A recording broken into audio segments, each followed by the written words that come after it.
In the name of Allah, the Beneficent, the Merciful. By the dawn, and 10 nights, and the even and the odd, and the night when it departeth. There surely is an oath for thinking man. Dost thou not consider how thy Lord dealt with the tribe of Ad, with many-columned Iram, the like of which was not created in the lands, and with the tribe of Thamud, who clove the rocks in the valley, and with Pharaoh firm of might, who all were rebellious to Allah in these lands, and multiplied iniquity therein?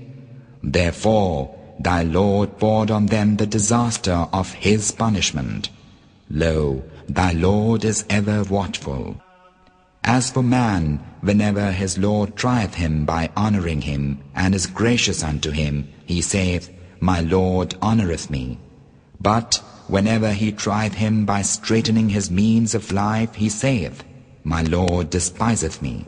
Nay, but ye for your part honour not the orphan, and urge not on the feeding of the poor.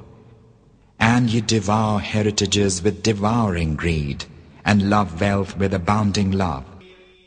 Nay, but when the earth is ground to atoms, grinding, and thy Lord shall come with angels rank on rank, and hell is brought near that day.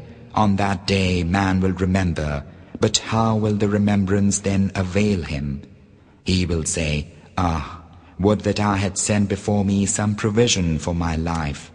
None punisheth as he will punish on that day. None bindeth as he then will bind. But thou soul at peace, return unto thy Lord content in his good pleasure. Enter thou among my bondmen. Enter thou my God.